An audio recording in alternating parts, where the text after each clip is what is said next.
Welcome to another In Wheel Time podcast, a 30-minute mini version of the In Wheel Time car show that airs live every Saturday morning, 8 to 11 a.m. Central.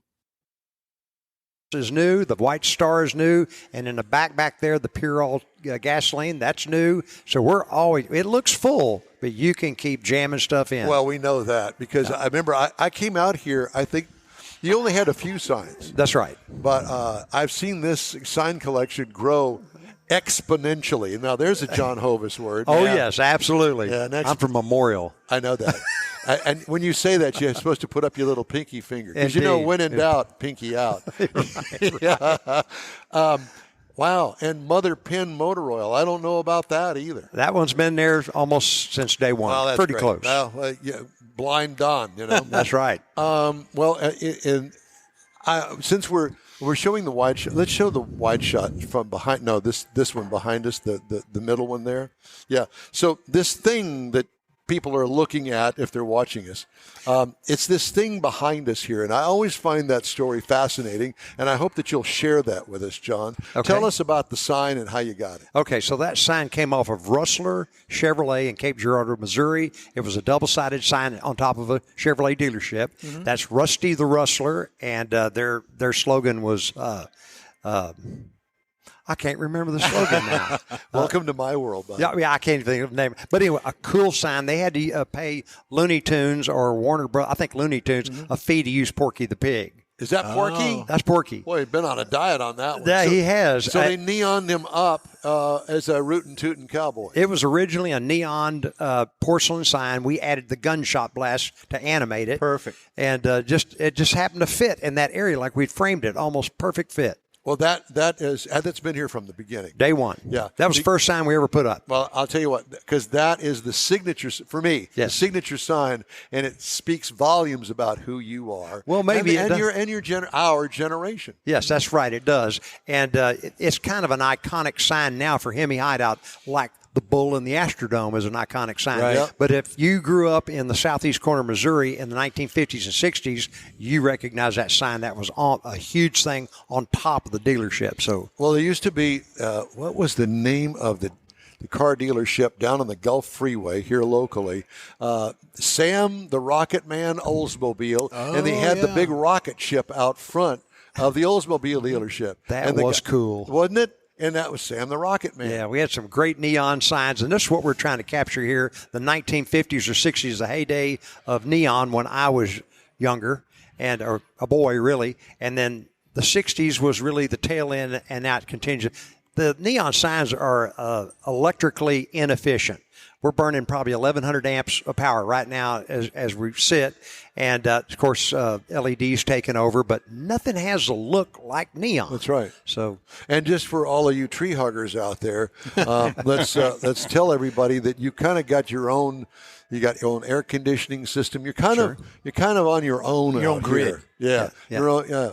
Little bit. Yeah. So still got a pretty ferocious electric bill with all these signs on, but we are geothermal air conditioned, so that helps. Yeah. Well, especially when it's 108 degrees outside. That's right. Not that today, but yeah, That's right. Exactly. Has the car collection grown at all?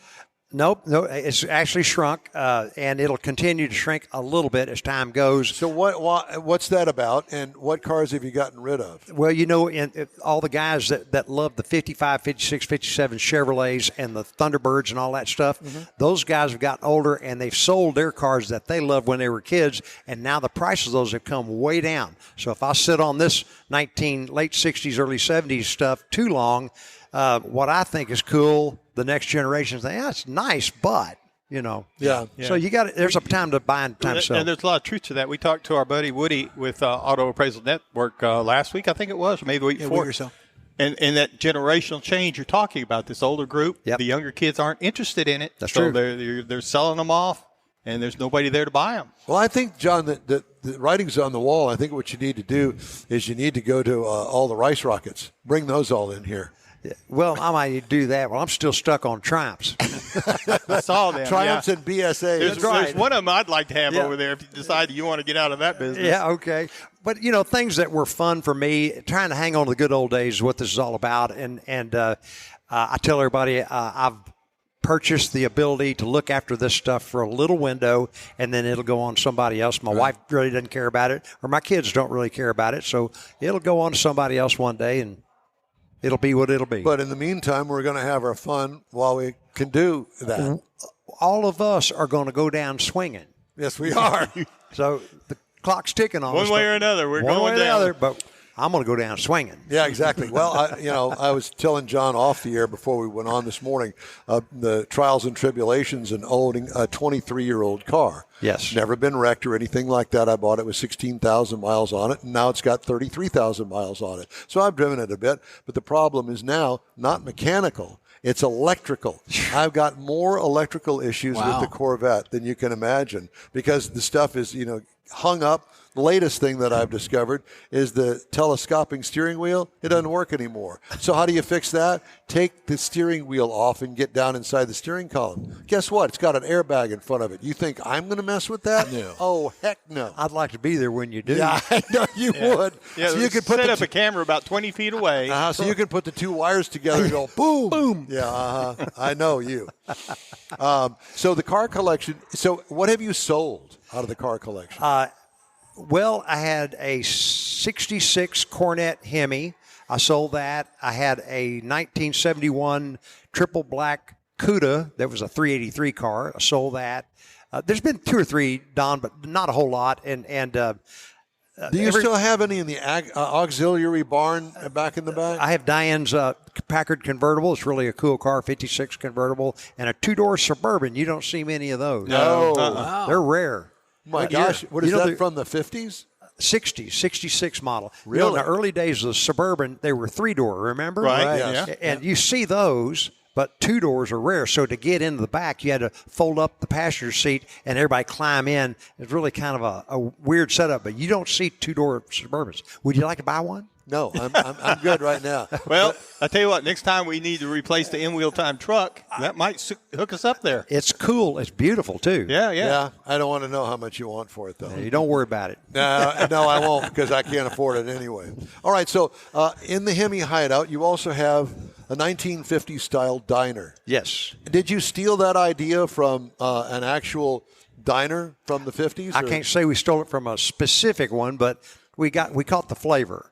And Shelley Gates, the young lady that did interior design here, she bought all the fabrics and materials and had the carpenters build it. So it has the look of a 1950s diner. It's not officially an old one. Didn't you tell me, though, that that wasn't in the original plans of the Hideout? Did I hear Things that? just evolved. Yeah, I don't think we had plans to put that in. It just happened. Yeah. And Bill Seitz, our friend, he had a lot of input on all this. It was 4 people that put heart and soul this initially, and then now as many as 30 people that put sweat equity into what we've done here. We all have ownership in this, but Bill and Shelley would have been the ones that We started even have it. ownership in this, too. You do indeed. We've Yeah. been friends a long time. You guys have been a big part of it. Thank you. Yeah, thank you. We enjoy coming out here and doing these broadcasts. It's always an experience and a learning experience, to say the least. Texas Pacific Gasoline. I see one of those signs over there. Yes. And Texas Pacific, I don't believe that I've ever heard of that, but it does have the one thing that I do recognize, and that is the old Ethel gasoline logo That's right. insignia in the one that's on the floor back Yes. there. Yeah. And you don't see that anymore either. No, and Texas Pacific was a railroad that was based out of Fort Worth, and they went from Texas to the West Coast. And at first, all the locomotives were wood burners, or coal burners. And then they discovered oil in Thurber, Texas. They bought the land, and they mined all the coal out, and then that's how they fed the locomotives. And then they found oil underneath. They converted all their locomotives to oil burners, and they produced so much oil out of this field, they started their own refinery and gas station. So the one you're looking at with the Ethel logo would have been a curb sign, a mom and pop gas station. And then the one up above with the TP logo, the Indian TP, that would have been, a fancier sign that hung from a pole or off the building. Yeah, sure. I don't see anything that draws my attention. But do you have anything around us here that besides the ones over here that you current Let's see. Well, Rebel Gas. Rebel Gas is out of Ridley, Mississippi, and they sold gasoline in the areas around Mississippi, Louisiana, Alabama, Tennessee. I'm assuming. I'm not sure exactly, but only 20 some odd of those signs were ever made. So you got the Rebel Oil, and then down there behind that Dixie sign, it says Rebel Gas. There were only 20 something signs of the gasoline, and I think 16 of the oil. These are rare. So people love them. We have people sometimes, we'll have folks, businesses that want to come rent Hemi Hideout, and they want me to cover that up. And I'm like, no, that's just a gasoline sign. It's just there's a no piece meaning of history. beyond that. Yeah, exactly. Yeah. So, no, I'm not covering it up or taking it down, all that. Yeah, no, that's a piece of what's going on. I'm proud of that. Have that Absolutely. I feel the same way. Yeah.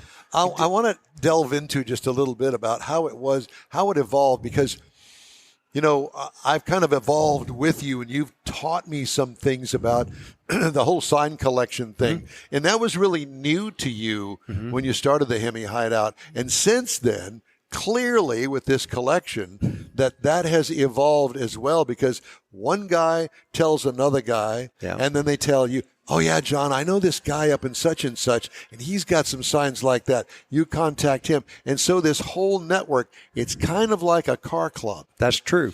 And it's a tight circle. Yeah, it's a tight circle. And, Craig Bierman kind of gave me some hints about that with his collection. Yes. And it's amazing the circles that are formed when you get into a hobby, and especially like signs. That's right. Cars, etc. It's amazing. Yeah, so, when you break into that, you're trying to break into that crowd. You kind of have to be slip under the radar, not be too much of a loudmouth. You'd have a hard time dealing with that. Thank you. I know that. Exactly. But I'm saying you got to kind of have to quietly get into the group and pop up. If you go in there beating your gums and raising cane, you don't get in. Right. But to give you an example, that source and greenhouse sign we're looking at, a guy in Quebec found that. It was in Lagrange, Texas. He calls me, he said, man, you need to go take a look at this. I took off. As soon as he called me, I took off and I bought it. So, yeah, there's a network of people out there that help you find stuff. So how did you network the monkeys? I bought that. That was on an internet sale that a guy was selling out of Niagara Falls, and I know him. He's a dealer. And didn't you post something? You've got a prehistoric elephant head or something, or what's dinosaur? Well, there's a T-Rex skull.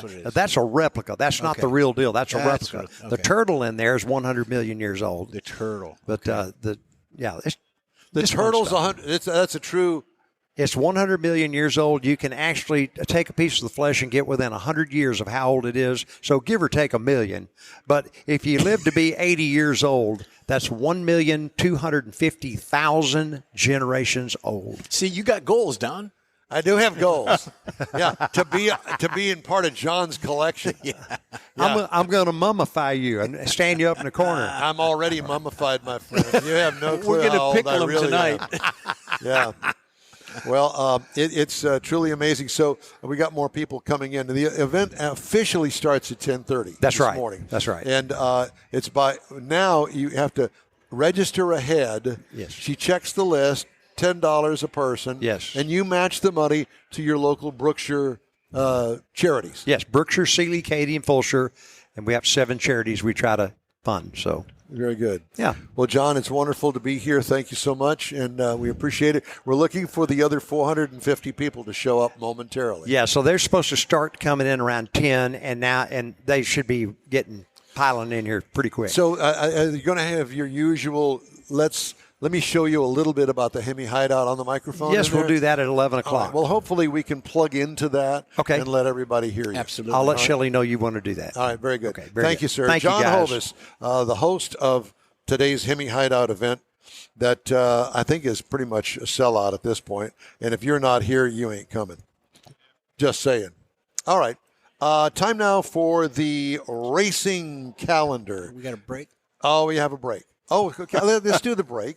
and then we will do the racing calendar. Is that okay? It's fine with me, sir. All right. Hey, the In-Wheel Time Car Talk Show is available 24/7 through the iHeartRadio app. Just look for In-Wheel Time Car Talk. We also video stream our 3-hour weekly show on Facebook, YouTube, and InWheelTime.com. And podcasts are available from your favorite podcast provider. The In-Wheel Time Car Talk Show continues right after this quick break. Pro-Am Auto Accessories has been serving Houston's auto enthusiasts since 1984, providing world-class products for sports cars, European sedans, and American muscle. Pro-Am is known as the place to go to find exclusive and hard-to-find parts and accessories. Pro-Am is one of the very first distributors in the USA for brands such as Recaro, Redline, Momo, Corbo, and Simpson. Located in the heart of Houston's premier retail and service corridor, the Galleria area, Pro-Am's walk-in storefront includes an 8,000-square-foot warehouse, showroom, and installation bays. Pro-Am not only sells parts and accessories, but also offers installation and service. Pro-Am is now reaching a worldwide audience through Pro-Am.com, taking its local reputation to the rest of the world.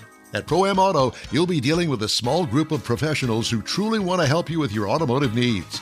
If you don't see what you're looking for on the website, call, and Pro-Am will lend you a hand. Pro-Am Auto, 6125 Richmond at Green Ridge in Houston's Galleria area. Call them at 713-781-7755. Want to feel good about something special you did for someone special? In-Wheel Time and the original Lupi Tortilla group of Tex-Mex restaurants have joined together to help a very worthy cause, God's Garage, a Christian-based 501c3 charity. We know there are lots of places and organizations out there where you can donate a car, truck, or SUV, but we're asking you, our car enthusiast family, to consider donating to God's Garage. Visit godsgarage.org and learn about its mission, the women that have been helped, how each one is screened, and about their Restore You program. A car donation is an easy way to make a difference in the lives of others. God's Garage needs good operating vehicles, but will take all types in working and non-working condition. Make your heart and soul feel good by donating your gently used vehicle and help support single mothers, widows, and wives of deployed military at godsgarage.org. Welcome back to the In-Wheel Time Car Talk Show, coming to you live in many applications from the Hovis's Hemi Hideout out here in Brookshire, Texas this morning. Sharon just came up and said to me that there is a ginormous number of cars trying to get in. It's 10:30. It's that time of the morning. And so apparently they're all lined up and they're taking, and Mars is going to take his, after his review, he's going to take his camera out there and see what he can capture. We'll see how all that works out. In the meantime and in between time, before we get to Mars' review of the 23 Lexus LX600, we're going to have Jeff do the racing calendar sponsored by the Texas Muscle Car Club Challenge. You bet. So right now, tomorrow, you've got the Atlanta Motor Speedway. They got NASCAR in Atlanta. That is coming on at 3 p.m. Eastern Time. It is on Fox. There's tickets still available, Mike, so if you want to go, you better get going. IndyCar Series is starting March 10th, so we got a little bit of wait on that. Formula One is in Bahrain right now, where this past week they've been doing some testing, and of course they've That's got your favorite. They've got manhole covers again. They're hitting the manhole covers, and they're destroying cars and getting things of that nature. Why don't they tack weld those things down? It's Bahrain. I don't know. It's something to do with They're it. lucky they and have then March toilets 9th, over you've there. got Pep Boys coming up with the NHRA. And again, back to the racing, you've got cup practice going on right now on FS1. 10:30 this morning it starts. I refuse to buy FS1. Okay. And then you've got the truck race today at 1 p.m. on FS1. And then you also have the Xfinity race today at 4 o'clock. That's also on FX1. Tickets are available, so when you leave here, get going. Guess what? I am not. I refuse to pay more money for television. I'm not doing it. If it's not on my Roku streaming, which ABC 13 is on there, or it's not on regular broadcast television, it ain't happening, brother. Yeah. I'm sorry. Gotcha. It's not going to happen. Lots of money. Yeah, no kidding. All right. Time now for this hour's car review. Mr. Mars had a chance to dive, not the 24, but the 23 Lexus LX600 F Sport. Go, Mike. I just made, yes. So this is the fourth generation of the LX series. And this came out in 2022, so they've been kind of doing some updates since Is then. this the one with the weird back door? The way you have to open it to the side? No. They fixed that. Yeah. All right. So it comes in 5 trim levels. You got the LX, which is actually a 5-passenger model. Comes in premium, F-Sport handling, luxury.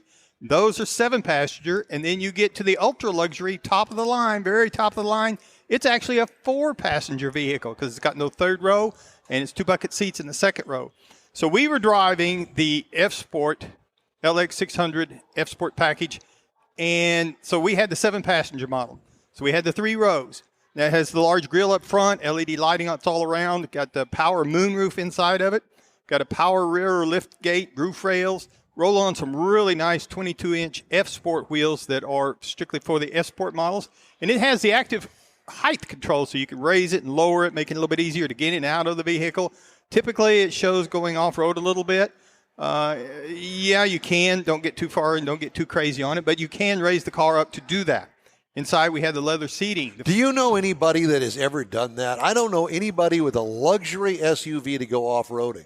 Unless they're running from the police, well, like John Hovis I can think does. some dirt roads. There's a few places out West Texas. I would go down in some dirt roads that might, when it rained. Yeah, I could see it maybe. If I had 100,000 acres, I could do that, yeah. Okay. All right. Well, you just continue being you. Yeah. Don't go changing. So the front seats are heated and ventilated. And the second row seats are actually heated and ventilated on the 2 outboard positions.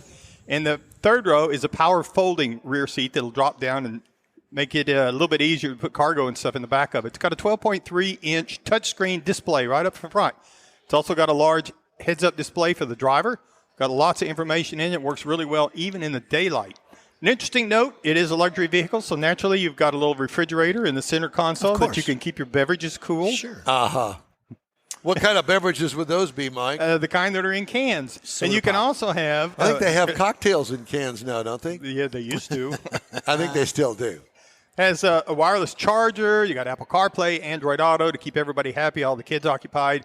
It's got a Mark Levinson 25-speaker audio system. I don't even know where you would put 25 speakers inside this vehicle, but it fills it up really nice. I'm sure. Now, up under the hood, 3.4-liter twin-turbo V6.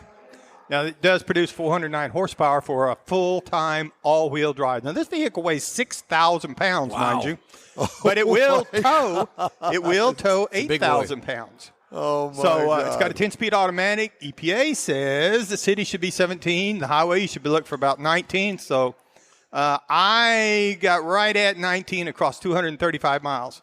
Very nice driving vehicle, I will say that. It feels like it's got a lot of refined power to it. You don't really notice you've got a twin turbo under there. It's really quiet out on the highway. And I really like the way you sit in the vehicle. You can sit upright. You've got a great span of view across all the glass that's there. Makes it really nice for driving, and it's comfortable driving. The doors, they are wide opening doors. Makes it easy to get in and out, particularly the second row seat. If you're going to put child seats in there, you definitely want something like this to help it out. Now, base model price on the LX600 is $92,160. Now, the base trim price that we were driving is $102,025. Cake. MSRP as tested, $108,460. Now, if you're looking for something else in that category, you're going to step over to the Cadillac Escalade Sport package, for example, $91,095. The Lincoln Navigator has a reserve package that's at $91,935, and the newer Jeep Grand Wagoneer. Now, the base on that one, is $90,495. So you step up into that full-size SUV, and this is the largest SUV that Lexus has, because the bigger one. The bigger boy. No, it's Toyota based, and there's one, and they don't bring it to the country anymore. The Land Cruiser. Land Rover Cruiser. Yeah. They don't bring it to the country anymore. It's out. So this is the big one. If you want a Lexus and you want the biggest thing they got, this is going to be it. And it's in that luxury and you SUV swear category. that it doesn't have a rear. It does have a rear hatch instead of that swinging door. Yes, it lifts up. Okay, because it used to be that model, I believe, was the one that had the door that swung out. So if you were in a parking spot and you want to load up some groceries, you ain't loading up that way if there's a car in front of you, because you open the door and now you're going to hit this person's bumper there. So you got to kind of, okay, so it doesn't do that anymore. Well, that's good to know. This one didn't. All right, well, I'm glad to know that. All right. Good. Hey, if you'd like to get in touch with us, shoot us an email. The address is info@inwheeltime.com. And be sure to follow us on Facebook. We're back in a couple of minutos. The original group of Loopy Tortilla restaurants will have you telling your family and friends just what the original recipes mean when it comes to the best fajitas in Southeast Texas. Founder Stan Holt invites you to visit the original Loopy Tortilla near I-10 and Highway 6. Here's the original house that inspired the design of all the rest and the original charm that helped make Loopy Tortilla the go-to destination for Houston Tex-Mex. Speaking of original, nothing can compete with the original lime pepper marinade that everyone will agree makes Loopy Tortilla award-winning beef fajitas the best anywhere. Loopy Tortilla Katy is another location that gives you the same quality and service Houstonians have come to expect at Loopy's. It's located just off I-10 and the Grand Parkway at Kingsland Boulevard in Katy. Find yourself in Aggie Land? Head to the Loopy Tortilla in College Station, located just around the corner from Kyle Field. It's a great place to enjoy those famous frozen margaritas before or after the game. Headed east to Louisiana, stop in at the Loopy Tortilla in Beaumont. It too's on I-10. You can't miss it. The original group of Loopy Tortilla restaurants invites you in for the best Tex-Mex anywhere. You own a car you love. Well, why not let Gulf Coast Auto Shield protect it? Houstonian John Gray invites you to his state-of-the-art facility to introduce you to his specialist team of auto enthusiasts. We promise you'll be impressed. Whether you're looking to massage your original paint to a like-new appearance, apply a ceramic coating, install a paint protection film, nano-ceramic window tint, or new windshield protection called ExoShield, Gulf Coast Auto Shield is where Houston's car people go. Curbed your wheels? Instead of buying new, why not have them repaired? How about a professionally installed radar detector? Gulf Coast Auto Shield does that too. Get a peek inside the shop and look at the services offered by getting online and heading to gcautoshield.com. Better yet, stop by their facility at 11275 South Sam Houston Tollway, just south of the Southwest Freeway, and get a personal tour. Gulf Coast Auto Shield is your place to go for all things exterior. Call them today, 832-930-5655 or gcautoshield.com. That's it for this podcast episode of the In Wheel Time Car Show. I'm Don Armstrong, inviting you to join us for our live show every Saturday morning, 8 to 11 a.m. Central on Facebook, YouTube, Twitch, and our InWheelTime.com website. Podcasts are available on Apple Podcasts, Spotify, Stitcher, iHeart Podcast, Podcast Addict, TuneIn, Pandora, and Amazon Music. Keep listening, and we'll see you soon.